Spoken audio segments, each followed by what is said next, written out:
Assalamualaikum warahmatullahi wabarakatuh. Selamat malam pemirsa sekalian yang berbahagia, terutama para mahasiswa Fakultas Pertanian. Kali ini kita akan melanjutkan mata kuliah dasar perlindungan tanaman pada bagian ilmu penyakit tumbuhan, yaitu dengan judul diagnosis penyakit dan menghitung penyakit. Itu bagaimana? Kita sudah kuliah pertama pendahuluan atau pengantar, kemudian konsep penyakit tumbuhan, ada segitiga penyakit, segi empat penyakit, piramida penyakit, kerucut penyakit maupun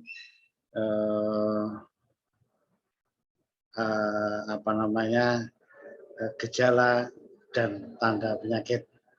Kemudian dilanjutkan lagi mengenai siklus penyakit, yaitu yang dimulai dari infeksi, baik berbagai macam patogen tentunya, serta penyebarannya. Ini bagian penting dari ilmu penyakit tumbuhan juga adalah kita menentukan apakah itu sakit tidak, tentunya berdasarkan segitiga penyakit itu. Di dalam diagnosis penyakit kita sering rancu atau orang menyamakan juga dengan identifikasi, dengan deteksi. Ini hubungannya dengan diagnosis bagaimana? Itu hampir sama karena dengan perkembangannya, karena kita sendiri itu yang kita deteksi apanya, karena merupakan interaksi. Ya, karena interaksi tadi segitiga penyakit tadi antara tumbuhan inangnya, hostnya, kemudian patogennya, kemudian lingkungannya. Ya, ini merupakan interaksi ya penyakit itu.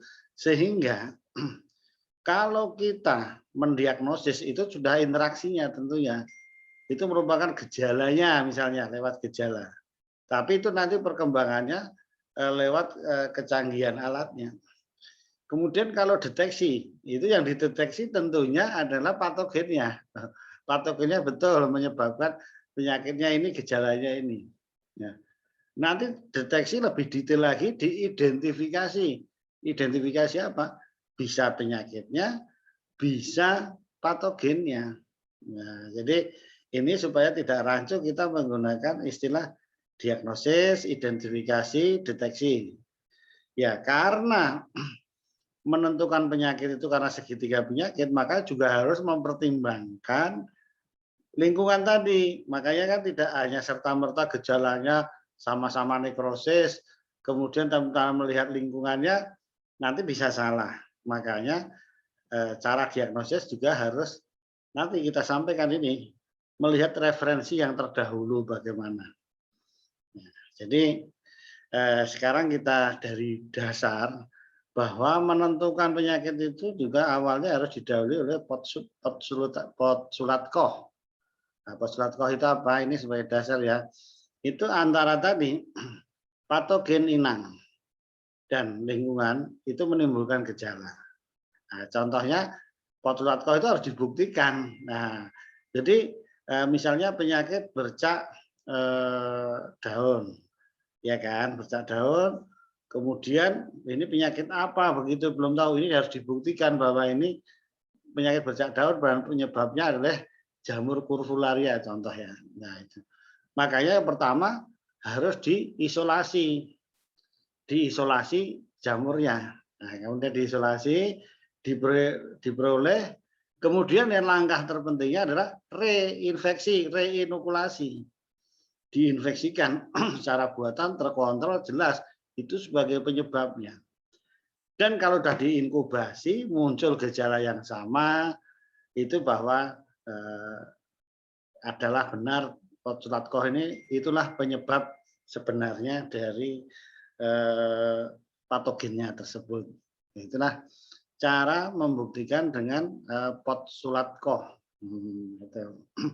Tetapi kalau kita sudah tahu, sudah dibuktikan berbagai macam, kita tidak perlu mengulang-ulang dengan Potsulatkoh itu tadi. Oleh karena itu, kita sudah dari penelitian orang lain memperhatikan itu. Makanya sering kita harus melihat referensinya. Nah, ada yang nyusun dalam kompendium, sudah disusun, misalnya kan kompendium jeruk, jadi penyakit jeruk itu apa saja, gejalanya apa saja, apa. Nah, kemungkinan kalau ada yang baru memang belum ada mungkin. Nah, tetapi kalau yang sudah ada, kita tinggal lihat gejala tadi, cocokkan gejala khasnya apa. Karena ada gejala yang khas, ada yang tidak khas. Ya, yang khas, oh ini gejalanya ini. Jadi kita mendeteksi itu berdasarkan gejalanya, tapi lihat referensi yang ada. Kemudian referensinya juga harus yang lengkap, karena varietasnya ini gejalanya bisa beda. Jadi berbagai macam. Jadi ini cara yang awal, yang paling sederhana mendiagnosis itu berdasarkan gejala dan tanda penyakit, symptom and sign, nah, kan gitu. Nah, tadi udah ya kalau identifikasi biasanya identifikasi patogennya gitu, deteksi juga patogennya. Nah, tetapi kalau diagnosis juga harus melihat lingkungannya itu tadi. Berikutnya coba kita ini dasarnya. Jadi kita sudah tahu diagnosis, identifikasi, deteksi. Sekarang yang paling pertama dulu tentunya harus belajar itu yang dasar, berdasarkan yang mudah itu gejala dan tanda tentunya. Ini harus diperhatikan, kenapa? Karena banyak gejala yang sama itu penyebabnya juga berbeda. Makanya perlu diagnosis, perlu dianalisis. Gejalanya sama-sama nekrosis yang sudah kita pelajari. Itu penyebabnya bisa beda, makanya harus dilihat data-data yang lain, misalnya sebarannya. Oh, sebarannya seragam, ini berarti bukan. Oh, ini sebarannya mengelompok, ini berarti penyebaran lewat tanah, soil-borne pathogen, misalnya kan begitu. Kemudian juga bisa dibalik. Tidak semua tanda penyakit yang muncul adalah spesies yang sama. Jadi ini kalau yang awam nanti muncul tubuh buah Basidium zetes semua dianggap Ganoderma misalnya. Itu belum tentu gitu. Ini gejala dan tanda ini juga harus didiagnosis berdasarkan informasi-informasi pendukungnya. Nah, tidak hanya gejala saja. Kemudian yang patut dipelajari lagi bahwa penyakit itu belum tentu muncul gejala atau tanda penyakit atau symptomless. Nah, jadi kalau contoh ya penyakit Ganoderma di kelapa sawit itu tahu-tahu tanaman tumbang tidak bergejala. Nah, atau gejalanya internal di dalam nggak nampak, tahu-tahu tanaman tumbang. Ini kita hati-hati dalam melakukan diagnosis berdasarkan gejala itu tadi.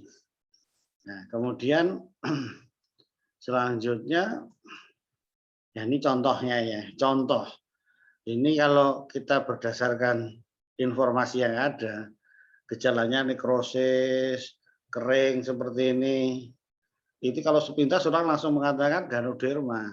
Nah, ternyata bukan. Karena harus dilihat sekelilingnya. Oh, ini semua seragam. Yang sebelah sini daerah tergenang. Gejalanya sama gitu, tapi sebarannya ini berarti bukan. Sebelah kanan karena tanahnya tandus. Nah, ini juga sama, semua menunjukkan gejala nekrosis, kering semua. Tapi karena memang kekurangan unsur hara secara kronis ya kan gitu. Jadi berdasarkan gejala ini diagnosisnya harus hati-hati dengan informasi-informasi yang lain.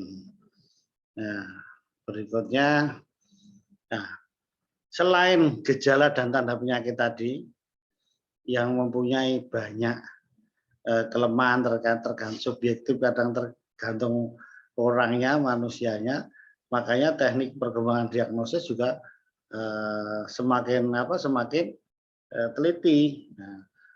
Nah, dulu ada menggunakan serologi berdasarkan hubungan protein, ada hubungan antigen antibodi.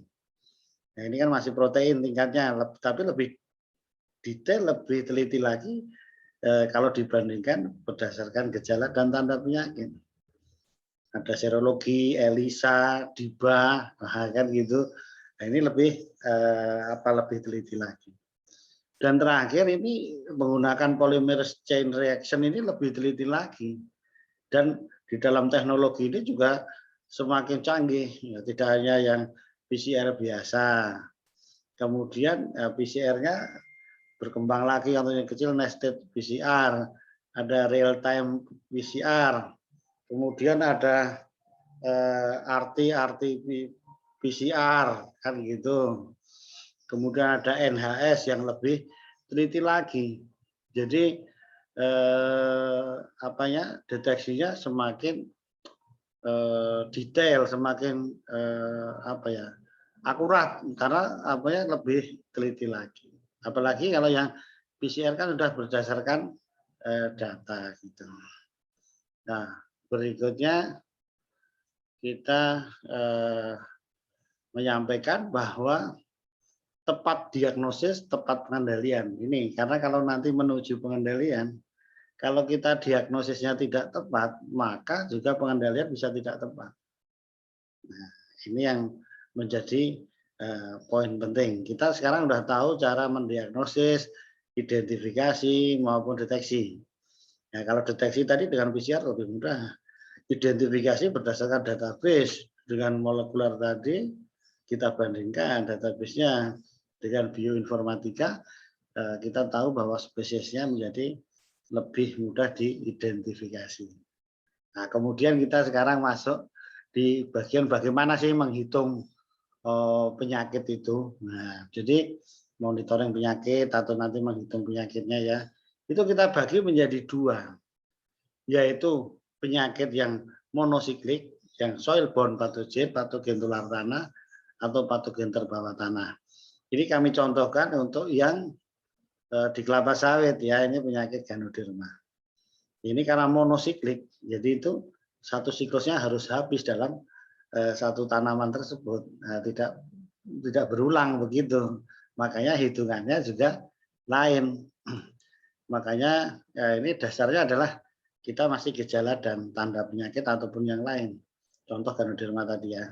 Ini nekrosis pada tanaman TBM. Nah, jadi kalau di tanaman apa juga gini mati. Makanya berdasarkan gejala atau yang lain ini adalah palm by palm atau pohon per pohon. Atau nanti setahun 2 kali kategorinya berat dan ringan saja. Karena lebih mudah. Oleh karena itu yang menjadi parameter adalah kejadian penyakit. Nah, kejadian penyakit KP.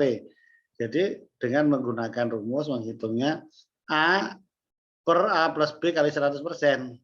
A adalah tanaman sakit, B tanaman sehat. Nah, jadi tidak dibedakan berat ringannya. Nah, ini disease incident, nah, bukan disease severity, bukan keparahannya. Nah, kan gitu. Jadi inilah disease incident kejadiannya. Jadi total tanaman yang sakit dibagi jumlah total populasi tanamannya kali 100%. Ya, jadi misalnya 1 hektar itu 120 pohon yang sakit berat atau beratnya 60, makanya dia 60 per 120 kali 100%, sehingga ketemunya 50%. Ini cara menghitung kejadian penyakit untuk penyakit yang monosiklik, tular tanah, yang satu siklus saja. Kemudian selanjutnya untuk ini sensus Ganoderma, jangan hitungnya kalau luas ya menggunakan satelit atau menggunakan drone, gitu caranya lebih enak lagi. Ini menggunakan citra satelit. Nah, kemudian sekarang bagaimana kita ngitung untuk yang penyakit polisiklik berulang, yaitu untuk penyakit airborne disease. Contohnya ya penyakit bercak daun yang bercak-bercak gitu, yang terbawa oleh angin atau udara. Nah, itu rumusnya intensitas penyakit kalau ini, atau keparahan penyakit, disease severity. Jadi intensitas penyakit sigma N kali V kecil dibagi N kali V besar kali 100%. Intensitas penyakit. Jadi N adalah N kecil jumlah sampel pada kerja tertentu yang diamati. V kecil adalah nilai skor yang diamati. Kemudian kalau N itu jumlah sampelnya berapa dan V besar nilai skor tertingginya. Jadi ini nanti ada kategori-kategorinya. Skor 1, skor 0 sekian, skor 1 berapa persen bercaknya, skor 2, skor 3, skor 4, skor 5. Nah, skor ini tergantung kita yang bikin. Nah, tinggi rendahnya itu kira-kira ya biasanya 4 sampai 5. Sehingga kita ketahui nanti di daerah tersebut kira-kira ke intensitas penyakitnya berapa persen gitu, bisa dihitung. Saya kira itu terima kasih untuk atas perhatiannya. Mudah-mudahan bermanfaat. Jadi kita bisa mendiagnosis, mengidentifikasi, mendeteksi penyakit, kemudian tahu cara menghitungnya. Pada prinsipnya dibagi menjadi 2 untuk yang monosiklik dan yang polisiklik. Yang satu kejadian penyakit, yang satu adalah intensitas penyakit. Mudah-mudahan bermanfaat. Terima kasih. Assalamualaikum warahmatullahi wabarakatuh.